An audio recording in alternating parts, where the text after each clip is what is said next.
All right.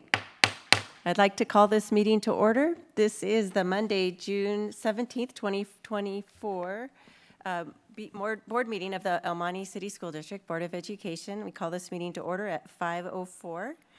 And at this time, I would like to invite Gia Hockwald to come up. She's going to be leading us in the flag salute and giving us a presentation on Clemenson School. And Mr. Salcedo, if you'd like to come up and give introductions as well, please do so.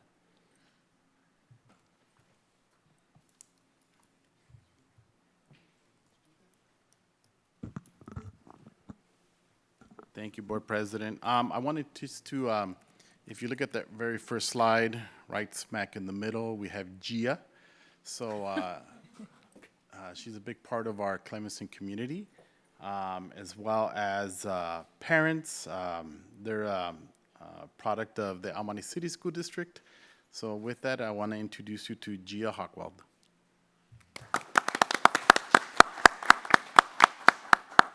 Hello, my name is Gia Hockwald. I am very happy to be here. Please stand. Put your right hand over your heart. And ready, begin. I pledge allegiance to the flag of the United States of America and to the republic for which it stands, one nation, under God, indivisible, and liberty and justice for all. Thank you.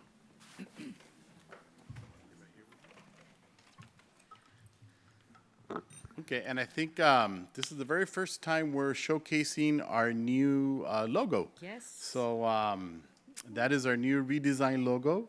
And so it took some time and a few revisions, but we were able to get that done. So we're very proud of that. So my name is Carlos Salcedo, proud principal of Clemenson School, and you've met Gia. And a few things that I do want to cover. We have a few pictures here. Our leadership, our academics, our family engagement. I'd say about a month and a half ago, the city of Temple City invited us to be recognized for our Lighthouse Award. But not only that, they recognized us for last year's Distinguished School Award. We're very lucky to have a very good just relationship with the city of Temple City, being that their mayor, Tom Chavez, lives down the street. And so he's every year he's at our read alouds, he participates. And when we got the award last year, he reached out and he said, hey, I really want you to come down. I want to recognize you guys at one of our meetings, but can you wait a year because then I'll be mayor. So we waited a year, and luckily we received our lighthouse status, and so we were recognized as well. And if you look closely, Gia and Dexter are represented. They were a big part of our student lighthouse, as well as little brother Leo. So Leo is also there. So, but at this point, I do want to invite Gia to talk a little bit about that Lighthouse experience.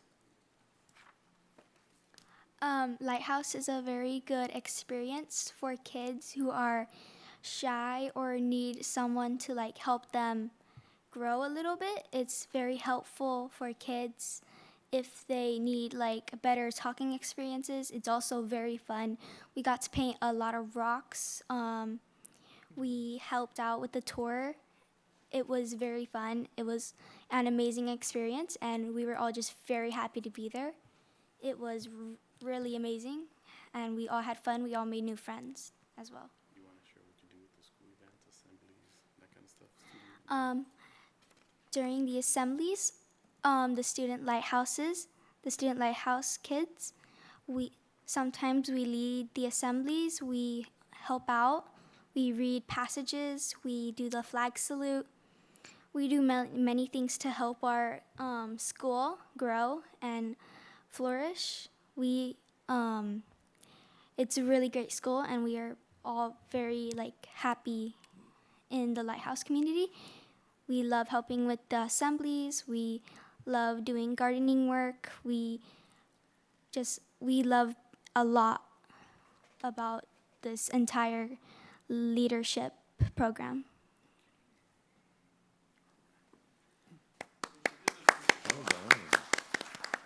To some of the clubs. And so we are going to talk about some of those clubs, some of our family engagement as well. We do have quite a bit of family nights. We try to do one every month. We do have a few highlighted here. One of our math nights. We have a very strong PTA at Clemenson. We've had for quite a while. And with kind of COVID in our rear mirror there, we were able to bring back our Founders Nights.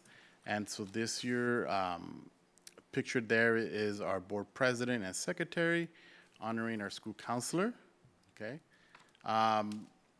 We did have a fall night where we invited families to come out and just spend time together, decorate pumpkins, math night, and then we've always had quite a bit of volunteers. And so we were also very lucky to celebrate some of those volunteers. And in one of those pictures, you see Mr. Hockwald along with Leo. So, okay. So one of our big family engagements is our family picnics. And so yearly, we invite our families to come out and just have lunch with their child. You know, we invite community. We say, hey, bring grandma, bring aunt, uncle, bring your lawn chairs, blankets, whatever you need, right? And last year, we were able to celebrate our distinguished school. This year, we were able to celebrate our Lighthouse Award. And so you can see there, students are wearing their Lighthouse T-shirts that we use to commemorate this achievement. Okay, so we know that this year was very busy. You know, on top of all of the learning that happened, the ABCs and standards-based learning that we did, there's a lot of clubs that happen that go on after school, a lot of things that happen during the year that we wanted to share. I know that Gia alluded to our gardening club. So gardening club is a group of Lighthouse students that tend to our gardens. They make sure that they're watered, that they're weeded. We also have another thing that's special at Clemenson is the NAWIC, which is the National Association of Women in Construction. That's in the second year. It's a group of professional women in construction that come to Clemenson to really talk about the trades, right? And the jobs that are possible for women, particularly in construction. And so during this event, contractors are invited, architects, women who drive heavy equipment, scientists, and so just in the whole world of construction, these women come and they just talk to our students. They have a big competition that's called Block Kids, and so they spend this time. Students, they get a project and they're given Legos, they're given blocks, and they're trying to solve a problem, right? And so at the end of it, they choose a winner, they get gift cards, but they also allow students to bring, to experience some of their, experience some of their heavy machinery, which is powered by solar and just green operated, right? And there's a picture of that in one of the other slides. Some of the other learning that goes on is our swimming, right? Our second graders participated in swimming like all the rest, but that's more learning. we also try to make sure that learning is fun, trying to do assemblies monthly. So here we have LA County, there are environmental defenders coming out, talking about recycling and reusing, kind of rethinking a lot of the products that we use at home. Another big event that happened this year that we can't forget is the eclipse, right? And so while we did have a lot of students with glasses and teachers doing experiments outside, for those that couldn't participate outside, we made sure that we had it indoors in our cafeteria, our multi-purpose room. So there's a picture of that. Our kindergarten classrooms, really big on hands-on activities, projects. So this is Ms. Cabral's class, counting seeds, splitting open pumpkins, creating these diagrams. And then with our reading buddies, we typically have our 5th and 6th graders adopt lower first and second grade classrooms, and where they practice their reading skills. Okay. One of our learning that activities that we have for our parents also is during one of our parent meetings, we invite Arroyo High School counselors to come in. We had Dr. Philomoa and Ms. Vasquez come in to talk about the A through G requirements and what high school graduation requirements are. I know earlier we kind of talked on that a little bit during our professional development. But during this meeting, which was very well attended, Dr. Philomoa talks about, the state's minimum requirement of 130 units, right? Versus the recommended of 240, meeting A through G requirements. And so a lot of the parents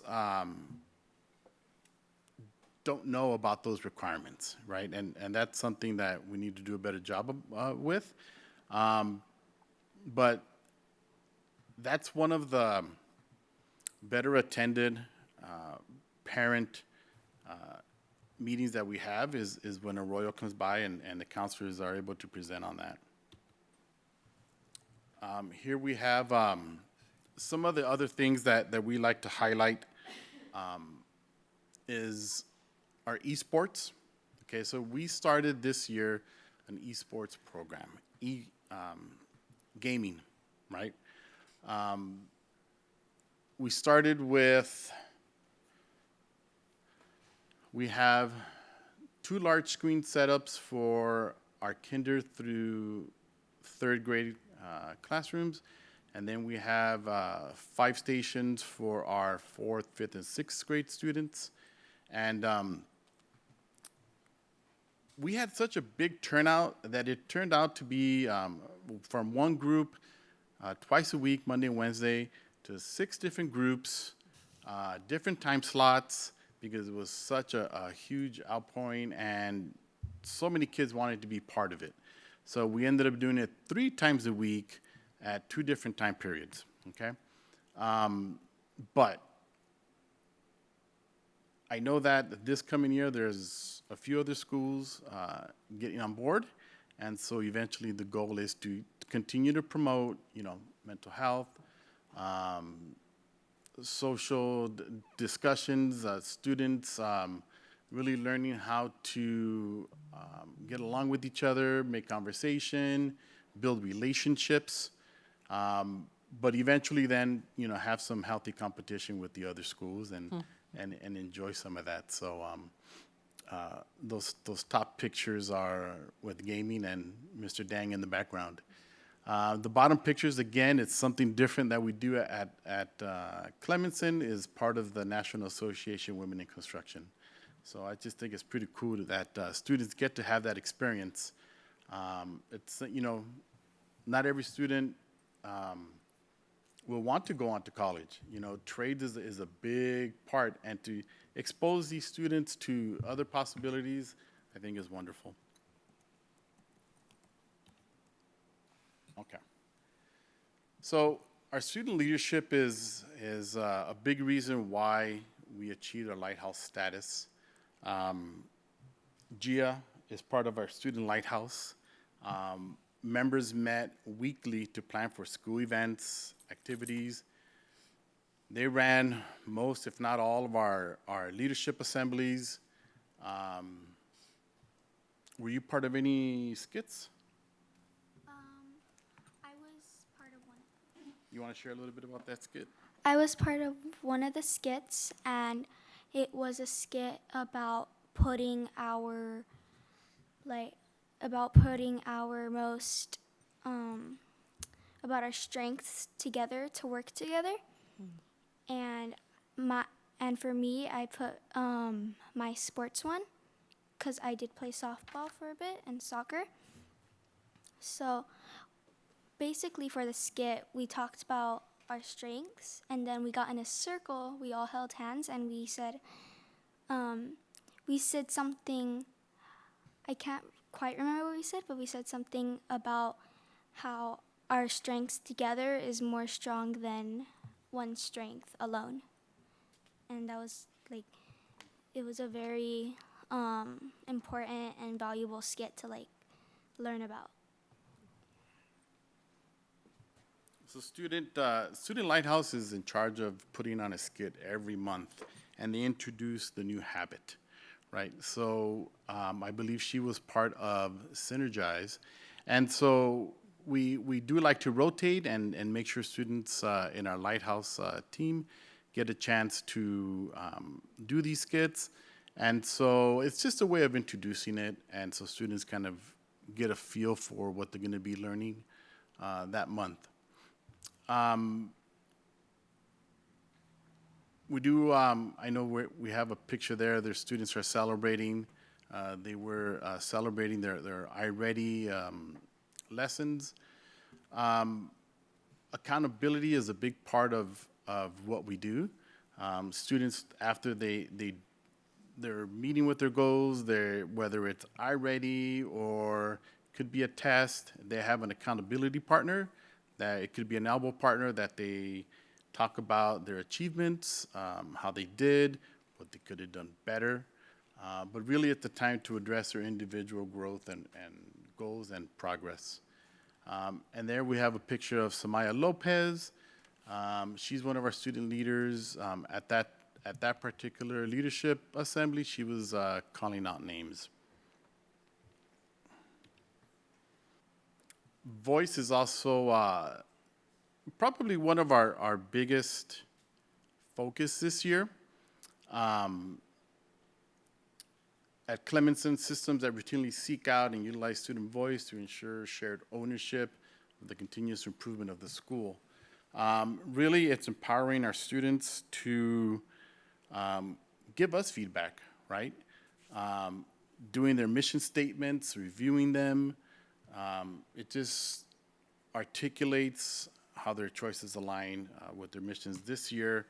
For example, in our Aspire group, some of the students weren't particularly thrilled with our musical theater production. They wanted to do something different. So they reached out to their Aspire leader, and they reached out to me. And so in turn, we had 2 musical theater productions. Our Lion King with Rafiki here, and High School Musical. And so Rio Vista was gracious enough to lend us their costumes. So thank you, Mrs. Richenberger. We also have a very vibrant Sunshine Committee. And I think Dr. Garcia got involved in one of those right around her birthday. Was it this year or last year? It was last year. Was it last year?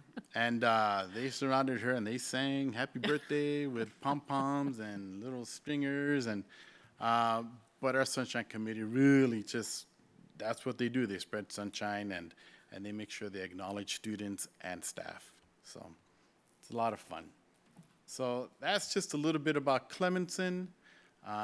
We just want to thank you for allowing us this time to come out here. And I want to thank Gia and her dad for being here. Putting us in a very positive light. So thank you.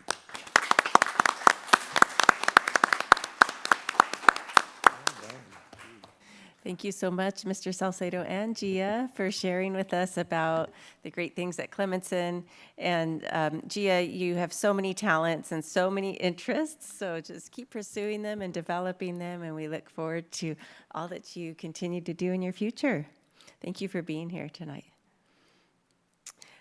Before we move on, I should go back and do roll call to record all of our presence here. So Mrs. Cobian, Present. Mr. Peralta, Here. Mrs. Mendez Garcia is not here tonight. Mr. Segrist Present. and Rivas, I am here as well. Moving on to board reports, Mrs. Cobian, would you like to start us off? Nothing at this time, thank you. Mr. Peralta, do you have anything to share tonight? Nothing.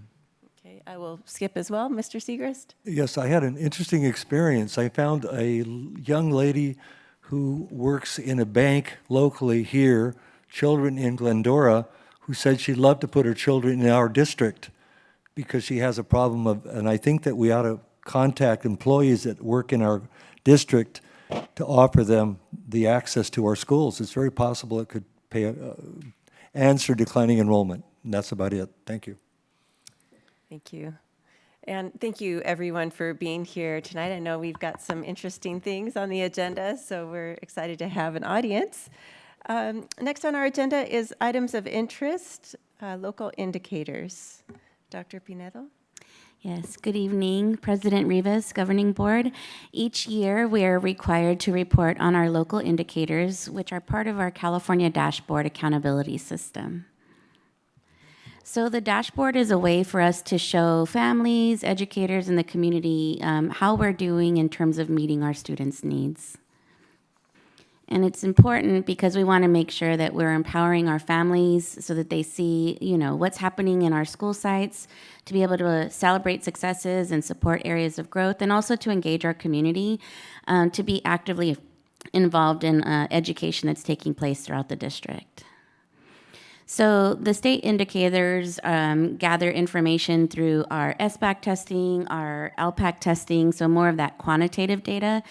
Local indicators are made up of both qualitative and quantitative data, so kind of taking from the satellite view to now local map data or local view.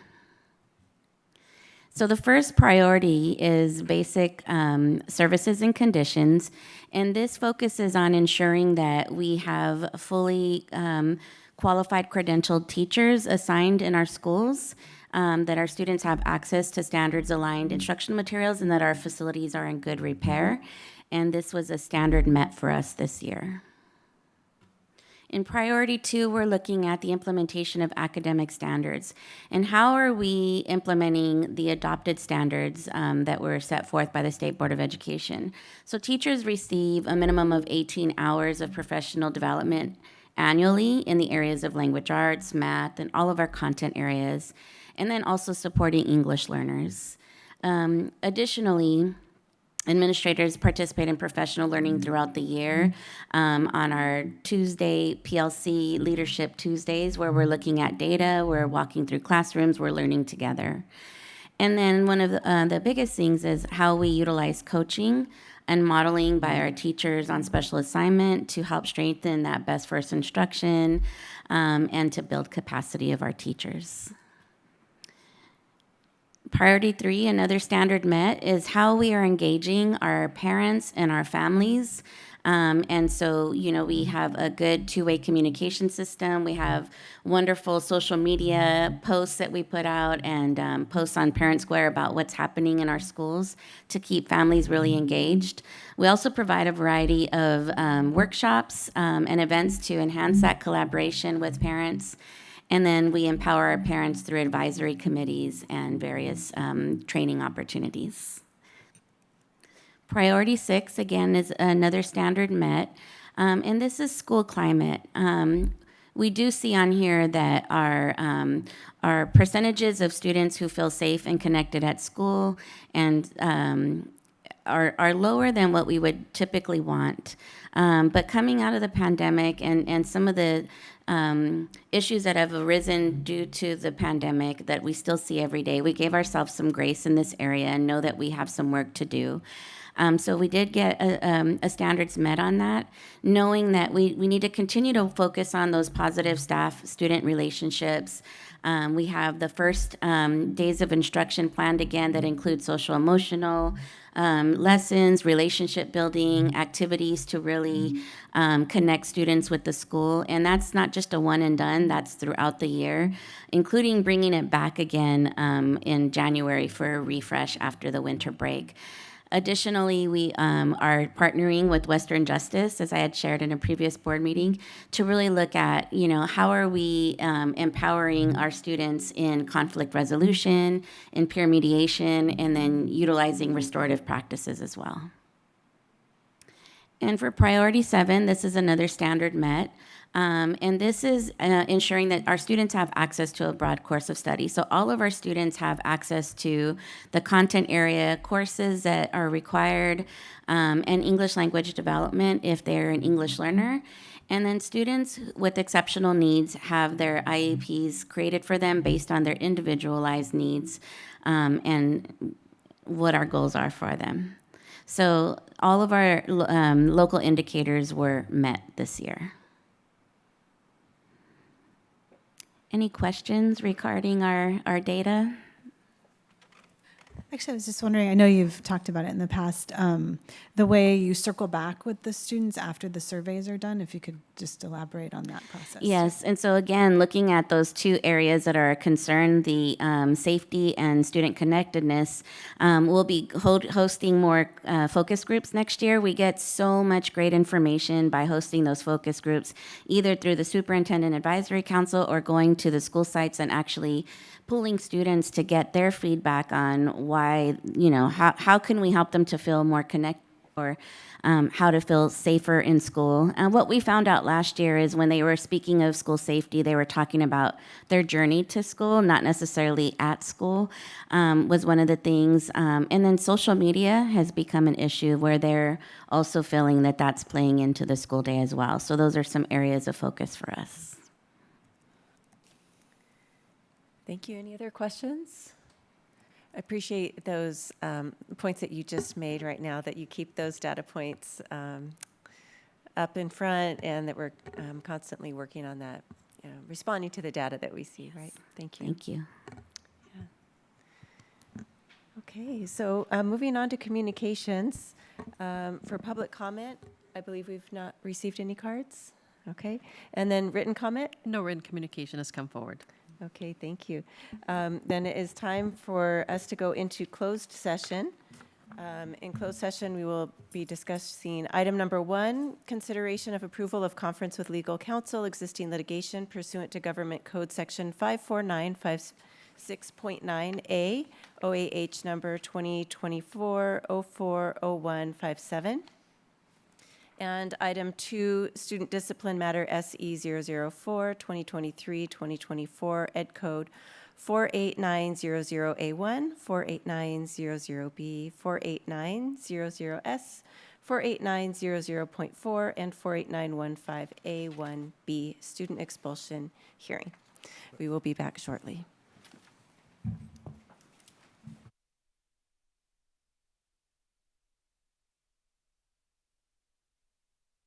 Open meeting at 6:12.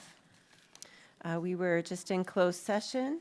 For closed session, item 1, conference with legal counsel, existing litigation pursuant to Government Code Section 54956.9A, OAH number 2024-040157. During the just concluded closed session, the board voted to approve the settlement agreement for OAH number 2024-040157. The motion was made by Mrs. Cobian, seconded by Mr. Peralta, and there were 4 ayes, 0 nays.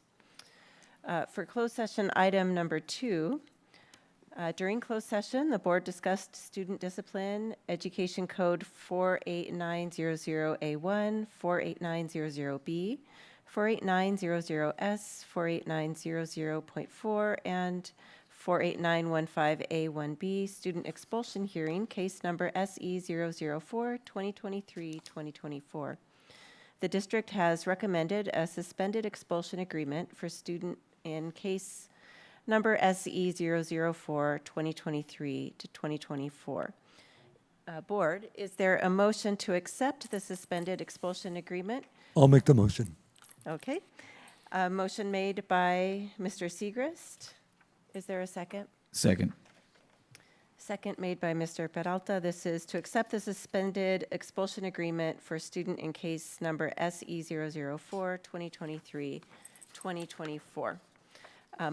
We'll do a roll call vote. Mrs. Cobian? Aye. Mrs. Mendez Garcia is not here. Mr. Peralta? Aye. Rivas, aye. And Mr. Segrist? Aye. The motion carries 4-0.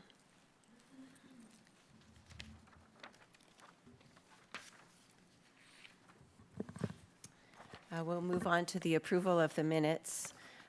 For the consideration of approval of minutes for the June 10th, 2024 meeting, do I hear a motion? I'll move to approve. Motion made by Mrs. Cobian. Is there a second? Second. Seconded by Mr. Peralta. Any discussion? All those in favor? Aye. Aye. Opposed? Motion carries 4-0. For the action consent agenda, are there any items that a board member would like to pull for separate consideration? No. Okay, hearing none. Do I hear a motion to approve the action consent agenda? I'll make the motion. Motion made by Mrs. Cobian, Second. seconded by Mr. Peralta. Any discussion? All those in favor? Aye. Aye. Motion carries 4-0.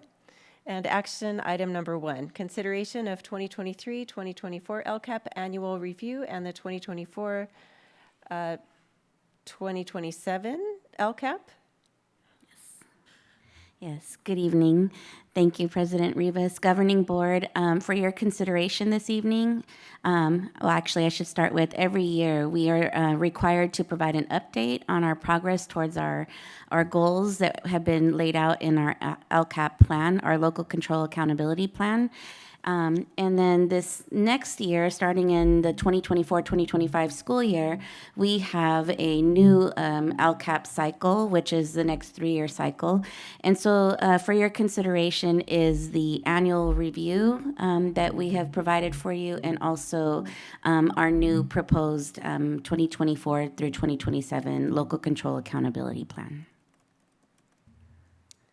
Thank you. Do I hear a motion? I'll move to approve, and I just have a question if we need to do those separately or if they can be combined. Based on what we had last year, Okay. I think they're okay together, yes. Okay, so I will move to approve both items, or both, recap and annual review. Thank you. Motion made by Mrs. Cobian. Is there a second? I'll second it. Seconded by Mr. Segrist. Any discussion? All those in favor? Aye. Aye. Opposed? Motion carries 4-0. For item 2, consideration of approval of the 2024-25 adopted budget. Thank you. Before you is the adopted budget for the upcoming fiscal year. We heard the public hearing and the presentation at the last board meeting. Reminder that this budget is built off the May revision. As of Friday, as of a few days ago, the state legislator submitted their updated budget proposal to Governor Newsom for his review. And some good news, not that necessarily translates into additional funding next fiscal year, but it looks as if the Proposition 98 maneuver was defeated or reversed. Now, how did they accomplish that? They are suspending the Proposition 98 minimum guarantee in the following year, and they're reintroducing deferrals. So although school districts may feel some short-term pain, the long-term benefits far outweigh deferrals and the suspension temporarily of the Proposition 98 minimum guarantee. That will translate into hopefully millions of additional dollars of funding for El Monte and other schools across the state of California, which will begin to trickle in 2026 and beyond. And so this budget is adopted based off the May revise. Governor Newsom has until June 30th to sign the state budget into law. As we hear information over the summer on what that budget, how it impacts our school district, we'll bring back information in August and September to update the budget. We don't foresee additional funding for the upcoming fiscal year, but it's looking as if the funding will begin to increase after the 2024-25 fiscal year. So some good news, and thank you to all of the stakeholders, CSBA, and everyone else involved in the education community to advocate the impact that this Proposition 98 maneuver would have had on schools. Thank you. Do I hear a motion for item 2? I'll move to approve. Motion made by Mrs. Cobian, Second. seconded by Mr. Peralta. Any discussion? All those in favor? Aye. Opposed? Motion carries 4-0. And item 3, administrative appointment. Dr. President Garcia. Rivas and governing board members, it is my pleasure this evening to make 2 recommendations for the position of principal in our district. The first, I'm excited to introduce 2 candidates for you this evening for your consideration. Our first candidate is Miss Evelyn Barba. Miss Evelyn Barba joined our El Monte City School District in 2010 as a school teacher at Potrero School. There she established just this wonderful rapport as an educator that was willing to do anything and everything to make sure that students are engaged, families are connected, and more importantly, people are having fun in the process. She very quickly rose up as a school leader and became an assistant principal at Rio Hondo School in 2020. And I do want to say that it was in the middle of the pandemic and starting an administrative role during the pandemic when you were connecting with people via screens was quite a challenge. But if there's anyone that rose to the occasion, it was definitely Miss Barba. She has a proven track record of being just a dynamic leader. She relates to families, to students, to colleagues, and will be an extraordinary principal. Our second candidate for consideration this evening is Miss Caitlin Swan O'Shea. Mrs. Caitlin Swan O'Shea started with our district in 2014 as a teacher at Columbia School, and then she went on to become a teacher at Rio Vista School. And from there, very quickly, many arrows pointed in her direction as just this superstar educator who had the capacity to really build her colleagues. And so she became a TOSA in 2021. She has been instrumental in many, many changes that have taken place in terms of our instructional practices in this district, primarily the creation and implementation of our student-centered math plan. Every time I visited a school site, Kate happened to be there working with students or staff, making sure that people had the support that they need to make sure that our plan was not something that just sat on a shelf, but that it was actually being implemented. And so really excited about her ability to just be inclusive and supportive for all students. So this evening, I recommend Mrs. Evelyn Barba and Mrs. Caitlin Swan O'Shea for the principalship position in our district. Right. Do I hear a motion? I'll make the motion to approve. Motion made by Mr. Peralta. Is there a second? I'll second it. Seconded by Mr. Segrist. Any discussion? All those in favor? Aye. Aye. Opposed? Motion carries 4-0. Congratulations. While it's not part of our agenda, we always take the opportunity to allow our new principals to come forward and just say a few words and really introduce them to the board. Although our 2 superstars don't need an introduction this evening, but I still would like to invite Mrs. Barba to come up.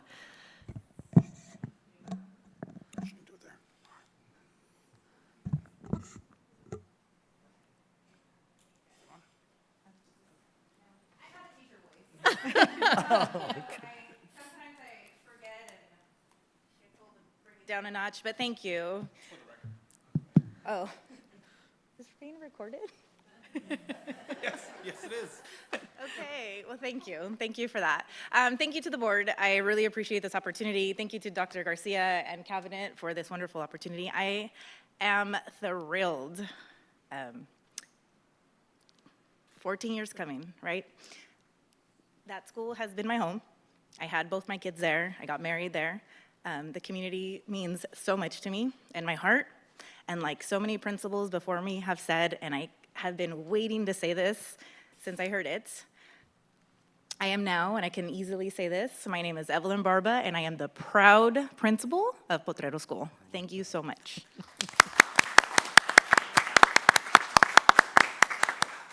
And I'd like to also invite Mrs. Caitlin Swan O'Shea to come up as well. Good evening, the board. Good evening, Cabinet. I am a very young principal, but I am very passionate. And something that I've told Cabinet over and over is my heart is in El Monte. It always has been. I found my place in 2014 when I was hired. So it's 10 years. I'm waiting for my pin still, my 10-year pin. But this has truly been a family. And the way that our students are welcomed on campus, it's a warm feeling. And every campus is special. I've had an opportunity now to work as a summer school principal at 4 different sites.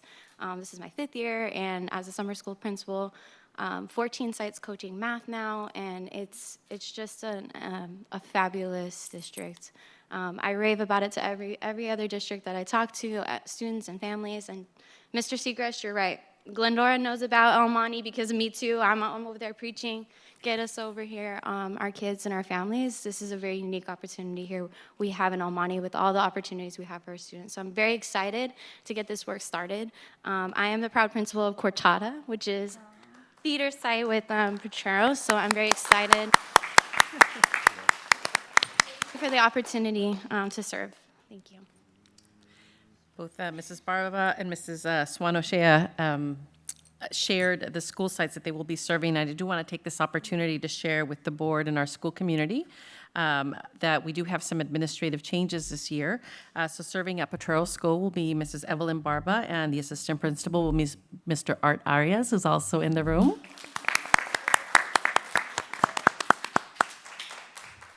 Serving at Cortada School will be Mrs. Caitlin Swan-O'Shea. Serving at Clemenson School will be Mrs. Alba Zamora Day. Serving at Gidley School will be Mrs. Joala Richenberger. Serving at Rio Vista School will be Dr. Monica Munoz. Serving at Wilkerson will be Mr. Carlos Salcedo. And serving at Frank Wright School will be Mr. Carl Kasten. Thank you.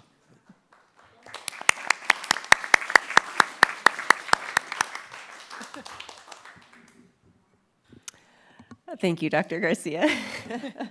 We're all still ingesting this.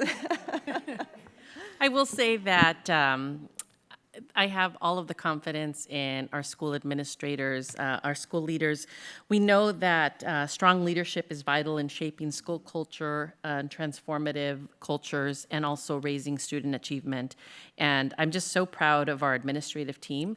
And while I know that this is a lot of changes, and we haven't seen this many changes in quite a few years, every single person is excited for the opportunity, and their commitment is to the entire district and to the students of El Monte. And this is one thing that sets our district aside from anyone else. We serve El Monte. And so I'm excited to start creating transition meetings and transition plans. And I do want to take this opportunity to acknowledge that perhaps the timing is not the very best, because closure is really important. So we'll make sure that we put out a notice to our school community tomorrow so that they're aware of the school changes that lie ahead.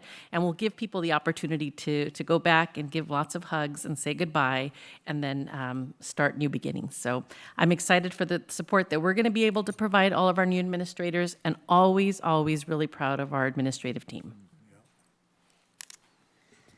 Thank you. It really is a team, and that's very, very apparent, and so excited about these new members of that team. Well, we are at the end of our agenda. This is the board discussion session.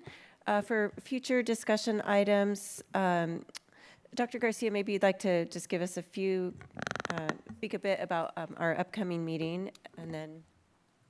Thank you. I'll begin with gratitude for the board agreeing to hold another meeting in the month of June. This Saturday, we will be gathering here in this room. All are welcome to attend. It's a special study session. We're going to kick off the meeting with Dr.